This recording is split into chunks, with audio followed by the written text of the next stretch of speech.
Experiências espirituais ainda existem? Elas devem ser buscadas por nós, ou o evangelho se resume a apenas uma mudança de mente e uma mudança de comportamento? Esse é o tema do vídeo de hoje. Fica comigo até o final. Pessoal, vamos lá. Experiências espirituais, elas acontecem nos dias de hoje. Nós devemos desejá-las a ponto de buscarmos, né? Ou será que a nossa vida deve se resumir apenas a viver nesse mundo como um cristão? Bom, eu quero te ajudar a compreender ao longo desse vídeo, com muita base bíblica, que o nosso Deus é um Deus a ser experimentado. O que eu estou tentando te dizer com isso? A vida com Deus, ela não se resume apenas a um aspecto intelectual e comportamental, ok? Obviamente, a mudança de mente, mudança de comportamento, são questões estruturais e básicas para uma vida que agrada a Deus. Então, Paulo em Romanos 12:2, aquele famoso texto, ele diz que nós devemos renovar a nossa mente para que vivamos a boa, perfeita e agradável vontade de Deus. E isso envolve vivermos como cristãos, ok? Tiago fala sobre a relação de fé e obras. Então, se eu crio em Cristo, se eu fui regenerado, eu preciso demonstrar isso com as minhas obras. Então, as minhas obras de fé, de santidade, de posicionamento, elas revelam que eu fui transformado, ok? Tudo isso é importante, mas nós não podemos negligenciar as experiências com Deus. Tudo bem? Ambas são essenciais para a vida cristã. Quando você olha, por exemplo, para o relato do êxodo, né, do povo ali do Egito, quando o povo sai do Egito, o Egito tipifica o mundo, o Egito tipifica o pecado. Deus, ele faz duas coisas. Ele não apenas dá os 10 mandamentos e muitas outras leis para que o povo ajustasse a sua mentalidade e seu comportamento.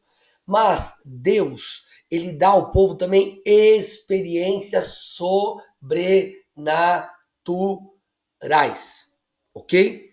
Nós vemos o mesmo com Jesus. Jesus não apenas traz ali leis, por exemplo, fundamentos importantes no Sermão do Monte, que se encontra ali, por exemplo, no Evangelho de Mateus, dos capítulos 5 a 7. Mas nós vemos também Jesus se revelando ou se transfigurando diante de Pedro, Tiago e João. Nós vemos ali as pessoas que conviviam com Cristo, vendo e sendo parte de aspectos milagrosos e sobrenaturais no seu ministério. Então, a Bíblia ela não se resume apenas àquilo que Jesus disse em João 14:21. Aquele que tem os meus mandamentos, aquele que me ama, né? É aquele que tem os meus mandamentos e os guarda. Mas também envolve um relacionamento direto e pessoal, fundamentado em experiência. Sabe por quê? Porque quando nós vemos, por exemplo, o salmista fazendo um comparativo entre os ídolos e Deus, nós vemos, Salmo 115, 5 a 7, que os ídolos têm boca e não falam, olhos e não veem, ouvidos e não ouvem, nariz e não cheiram, mãos e não apalpam, pés e não andam, e som nenhum lhe sai da sua garganta. Porém, o nosso Deus, aleluia, é um Deus que se revela de Gênesis a Apocalipse. Nós vemos não apenas o relato que eu, por exemplo, mencionei, de Jesus se transfigurando, mas nós vemos Deus se revelando a Abraão, falando com ele, nós vemos Deus falando com Moisés, nós vemos os profetas tendo experiências sobrenaturais, visões, nós vemos Paulo tendo um encontro com Cristo ressurreto. O que eu estou tentando te dizer? Nós servimos um Deus a ser experimentado. As experiências com Deus, elas continuam fazendo parte do nosso dia a dia, ok? Quando nós vamos lá para uma fala de Jesus muito importante, João 4:24, ele disse assim, ó: Deus é espírito, e é necessário que os seus adoradores o adorem em espírito e em verdade. O que ele está dizendo aqui? Que a nossa relação com Deus, ela não é apenas uma relação intelectual, de mudança de mente. Não é apenas uma relação comportamental, mas ela é antes uma relação espiritual. E essa relação espiritual, ela envolve uma conexão. Ela envolve, como o texto inclusive diz, adoração. Então, experiências com Deus, ela é extremamente importante.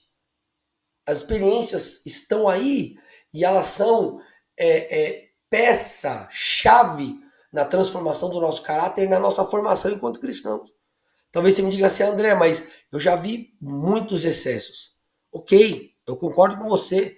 Excessos podem acontecer, mas eu não posso generalizar e dizer que por causa dos excessos elas não existem. Então, o nosso Deus é um Deus a ser experimentado. Por exemplo, quando nós vemos o apóstolo Paulo dando a bênção apostólica, 2 Coríntios 13, ele disse assim, ó, a graça do Senhor Jesus, o amor de Deus Pai e a comunhão com o Espírito Santo estejam com todos vocês.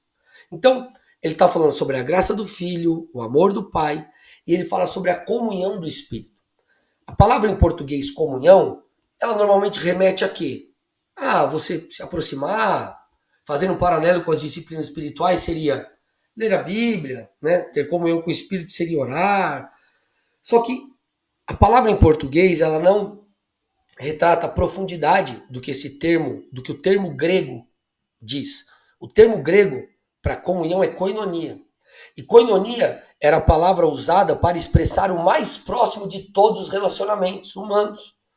Então, quando o escritor aqui, quando Paulo usa o termo grego koinonia para falar, ó, que esteja sobre vocês a koinonia com o Espírito Santo, ele está falando o seguinte, que esteja com vocês a comunhão íntima, a proximidade, um relacionamento profundo com o Espírito Santo.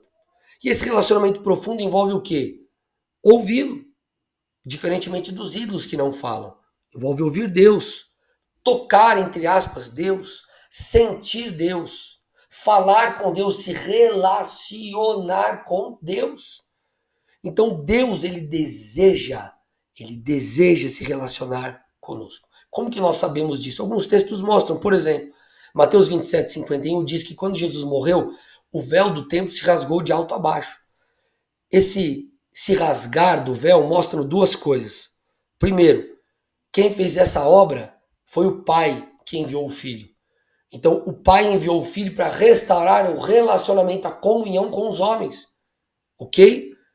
Deus não fez isso porque Deus tinha necessidade emocional de estar com a gente, não. Mas Ele nos dá o privilégio de nos relacionarmos com Ele por meio do Filho Jesus, por meio de Cristo, que é a porta, que é o caminho que nos leva ao Pai. E isso mostra o desejo de Deus de estar conosco. Ok? Não é uma necessidade emocional de Deus, mas é um desejo dele de estar conosco. Ele nos deu a oportunidade de estarmos próximos. Rasgar o véu de alto a baixo, isso mostra de onde veio, qual foi a origem. A origem desse rasgar do véu foi de cima, do céu. Foi Deus que por sua graça nos alcançou. Foi uma ação celestial. Por exemplo, nós vemos essa intenção de Deus sendo retratada nas próprias palavras de Jesus enquanto ele esteve aqui. Lucas 22:15-16, antes de ser traído, Jesus disse, eu tenho desejado ansiosamente, falando aos discípulos, comer essa Páscoa com vocês antes do meu sofrimento. Então ele está dizendo, discípulos, vocês são os meus amigos, eu desejo ter comunhão com vocês antes da minha hora chegar. Isso é mais do que o relato de um desejo de Cristo aqui na Terra. Isso fala sobre o anseio do Pai. Como nós sabemos disso? Não apenas pelo texto que eu citei, do relato do véu sendo rasgado, mas também porque desde o Antigo Testamento nós vemos isso. Levítico 26:12. A Bíblia diz, o Senhor dizendo, eu andarei entre vocês, eu serei o seu Deus, e vocês serão o meu povo. Gente, isso fala de um Deus pessoal, e não de um Deus distante, não de um Deus impessoal. Alguns limitam, gente, a relação com Deus a algo intelectual, uma mudança de mente, de padrão, de valores, e uma mudança comportamental, ou seja, como agimos. Só que não é isso que a Bíblia nos mostra. Por exemplo, quando Jesus falou sobre a maneira que devemos amar a Deus, ele disse assim, ame a Deus de todo o seu coração, de toda a sua alma, de todo o seu entendimento. Mateus 22:37. Lucas acrescenta, de toda a sua força.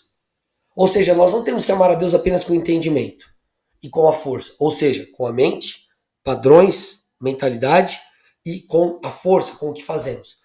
Mas também com o coração, também com a alma. Isso fala de algo pessoal, de algo de dentro para fora, de um desejo. Gente, Davi viveu no Antigo Testamento. E quando nós olhamos para textos como Salmo 63, nós percebemos o seu desejo, a sua paixão, a sua intensidade pelo Senhor. Olha o que a Bíblia diz. Salmo 63, 1 a 7. Ó Deus, palavras de Davi, tu és o meu Deus. Eu te busco ansiosamente. Olha isso, gente. A minha alma tem sede de ti. O meu corpo te almeja como terra árida, exausta e sem água. Assim, eu quero ver-te no santuário, para contemplar a tua força e a tua glória. Porque a tua graça é melhor do que a vida. Os meus lábios te louvam. Assim, eu te bendirei enquanto viver. E em teu nome eu levanto as minhas mãos. Como de saborosa comida se farta a minha alma. E com júbilos nos lábios, a minha boca te louva. No meu leito, quando de ti me recordo e em ti medito, durante as vigílias da noite. Porque tu tens sido o meu auxílio. A sombra de tuas asas eu canto de alegria. Gente, olha como Davi se relacionava com o Senhor. Ele se relacionava com Deus dessa forma porque ele entendia: Deus é um Deus experimental. Eu vou repetir. Não basta termos a mente transformada e o comportamento ajustado. Leonard Ravenhill disse o seguinte: todas as suas doutrinas podem estar corretas, mas ainda assim você não ter a presença de Deus. Eu vou repetir. Abre aspas. Todas as suas doutrinas podem estar corretas, mas ainda assim você pode não ter a presença de Deus, fecha aspas. O que Leonardo Ravenhill está dizendo? Não basta você ter ajustado as coisas no seu interior, as suas doutrinas conectadas ou alinhadas com o padrão bíblico. Você precisa conhecer a Deus. Isso fala de algo íntimo, de algo pessoal. Ok? As experiências com Deus são importantes. E por quê? Porque elas revelam Cristo a nós. E essa revelação de Cristo produzem mudanças. Eu lembro da minha conversão. Eu não me recordo a palavra ou a mensagem, o cerne da mensagem. Mas em novembro de 2003, eu criei em Cristo. E me arrependi dos meus pecados e o confessei como meu único e suficiente Senhor. E ele se tornou também meu Salvador. O que aconteceu ali quando eu levantei a mão, fiquei de pé, levantei uma de minhas mãos e confessei Cristo? Eu tive uma experiência. Eu lembro que eu chorei. Eu fui regenerado naquela noite. E essas experiências me revelaram Cristo um pouco mais. A palavra de Deus veio, a graça de Deus me alcançou por meio da pregação do Evangelho. Cristo foi revelado ali, as experiências abriram os meus olhos para que eu compreendesse um pouco mais o Senhor. E eu fui transformado. A minha fé tem sido mudada não apenas porque eu tenho conhecido a palavra de Deus, mas porque as experiências, inclusive com a palavra, têm me mudado. Quando Cristo fala, e isso está relatado lá no versículo 20 de Mateus 28, as últimas palavras ali registradas no Evangelho de Mateus, ele diz o seguinte: ó, eu estarei com vocês todos os dias até o fim dos tempos. Esse eu estarei com vocês, estar, a palavra no grego aponta para estar presente. Ou seja, Jesus, ele disse assim, ó, eu morri, eu ressuscitei, eu não estou mais aqui presente de corpo, fisicamente, mas eu estarei com vocês. Eu não vou deixar vocês órfãos. Ele então enviou o Espírito Santo, e o Espírito Santo está tão presente, está tão perto que ele habita no nosso interior. Por quê? Porque isso mostra uma relação ativa de Deus também conosco. Não é apenas algo intelectual e comportamental. Inclusive a própria Bíblia, olha o que o escritor de Hebreus fala sobre a Bíblia. A Bíblia, ela produz uma experiência de mudança em nossas vidas. Hebreus 4:12, porque a palavra de Deus ela é viva e eficaz. Ela é mais cortante e é mais cortante do que qualquer espada de dois gumes e penetra até o ponto de dividir alma e espírito, juntas e medulas, e é apta para julgar os pensamentos e os propósitos do coração. Olha o que a Bíblia está dizendo. Hebreus 4:12 está falando que as escrituras, a palavra de Deus, ela é viva e eficaz. Ela penetra no nosso interior, ela discerne todas as coisas em nós. Ela nos mostra onde estão os nossos erros. A palavra ela é viva, gente. Não é apenas um conjunto de normas. Quando nós lemos a Bíblia, Deus nos confronta, Deus nos corrige, Deus nos fortalece, Deus nos encoraja. Enfim, ela é viva. A própria leitura da Bíblia é uma experiência com Deus, gente. Como que nós podemos negligenciar as experiências espirituais? Quando Jesus fala aos saduceus, olha o que ele fala para esse grupo. Ele diz assim, ó, Mateus 22, 29, o erro de vocês está no fato de não conhecerem as escrituras, é uma coisa, e nem o poder de Deus. Jesus está falando de coisas diferentes. Ele está dizendo, vocês não conhecem as escrituras, mas também vocês não conhecem o poder de Deus. Não basta conhecer as escrituras. E quando eu falo conhecer as escrituras, eu falo conhecer a norma apenas. Nós precisamos conhecer o poder. O poder, as experiências, que inclusive vem através, como eu acabei de falar para vocês, da leitura bíblica. O evangelho, gente, você precisa entender, ele não é uma doutrina. O evangelho não é uma ideologia. O evangelho é o poder de Deus para a salvação de todo aquele que crê. Romanos 1,16 diz isso, Paulo afirma. Só que esse mesmo poder de Deus para a salvação, a mesma palavra aqui no grego poder, que é dunamis, para falar de como opera a salvação em nós, é a mesma palavra, o mesmo termo usado em Atos 1,8 para falar sobre o poder que o Senhor derramaria sobre nós para que fôssemos testemunhas. Então, o mesmo poder de Romanos 1,16, que é o poder de Deus para a salvação, é o poder, a Bíblia diz, é o mesmo termo usado para falar sobre o impacto que o Espírito Santo traria através de nós. O dunamis de Deus, quando veio em Atos 2, produziu experiências sobrenaturais poderosas. Experiências poderosas, sobrenaturais. E assim o é quando nós recebemos, quando nós temos contato com o poder de Deus. Deixa eu falar aqui para você, entenda algo. Experiências espirituais, elas são para hoje. Em nenhum momento você vê no Novo Testamento afirmando que o derramamento do Espírito durou apenas algumas décadas. Ou que os dons foram dados apenas para confirmar a mensagem apostólica na igreja primitiva. O poder de Deus continua em atuação. Quando Joel profetiza que o Espírito seria derramado sobre toda a carne, depois nós vemos isso em Atos sendo reforçado na pregação de Pedro e acontecendo de fato. Isso aconteceria nos últimos dias. Os últimos dias, eles estão em vigor até a volta de Cristo. Então, isso continua acontecendo e continuará acontecendo.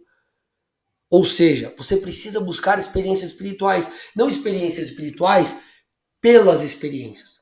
O foco não é o arrepio, o foco não é a visão, o foco não é... Não, o foco não é esse. O foco é conhecer Cristo. O foco é se relacionar com Deus. O foco é ser transformado. O foco é conhecer o Espírito de Deus, conhecer o coração do Pai. E isso envolverá experiências espirituais. Experiências que nos trarão renovo, nos trarão vigor, nos trarão força, nos trarão consolo. E isso não é apenas para quem se converteu agora, mas é para toda a jornada. Eu quero terminar com isso aqui. Escute, chegamos num ponto-chave do vídeo. Alguns afirmam, experiências espirituais é coisa de crente maturo. Eu já caminho com Deus há muito tempo e não preciso mais disso. Tá errado, sabe por que tá errado? Deixa eu te fazer uma pergunta aqui, ó. Você acha que João, o apóstolo João, era alguém maduro ou imaturo? Era um camarada maduro. O evangelho de João foi um evangelho sensacional. Um evangelho diferente dos outros três que são os sinóticos. Evangelho sensacional, com revelações profundas. João era alguém maduro. Agora, sabe o que João escreve no final de sua vida? João escreve no final de sua vida o livro do Apocalipse. E o livro do Apocalipse é o livro da revelação de Jesus Cristo. E essa revelação de Cristo e das coisas do fim estão repletas de experiências sobrenaturais, visões e coisas incríveis. João escreve isso entre os anos 94 e 96 depois de Cristo, no fim de sua vida, gente. Apocalipse 1 e 2 diz o seguinte: revelação de Jesus Cristo, que Deus lhe deu para mostrar aos seus servos o que em breve há de acontecer. Olha o que o texto está dizendo. Ele enviou o anjo, o seu anjo, para torná-la conhecida ao seu servo João, que dá testemunho de tudo que viu. Olha lá. Isto é, a palavra de Deus e o testemunho de Jesus Cristo. Ele está dizendo assim, ó, Deus enviou um anjo para me revelar todas as coisas que eu vou falar aqui. No final de sua vida, ele teve experiências angelicais poderosas. Ele escreveu o livro do Apocalipse, gente. Sabe o que eu estou tentando te dizer? Quanto mais você caminha com Cristo, mais experiências sobrenaturais você deveria ter. Sabe por quê? Porque mais maduro você se tornou, mais santificado você está. A santidade ela é progressiva, então pensa comigo. Se a Bíblia diz que sem santidade ninguém verá o Senhor, e você está crescendo em santidade, por consequência você deveria ter experiências mais profundas com Deus. Não negligencie as experiências espirituais, mas busquem elas. Não permita que falácias contra isso sejam colocadas em sua mente. Nós precisamos ter experiências com Deus, porque elas são parte importante do nosso relacionamento com Deus, que não está morto, não está pendurado no madeiro. Nós não estamos falando de um Deus que tem ouvidos e não ouve, nariz e não cheira, boca e não fala, olhos e não veem, mãos e não tocam. Estamos falando de um Deus que fala, se revela, escuta, um Deus que interage com o seu povo. Deixe teu comentário, sua opinião aqui, curta esse vídeo, compartilha para geral e eu também te peço, me dê sugestões de outros estudos aqui para que nós possamos crescer juntos. Que Deus te abençoe, dê uma olhadinha na playlist, estudos teológicos, tem muita coisa boa aqui para te abençoar. Até a próxima.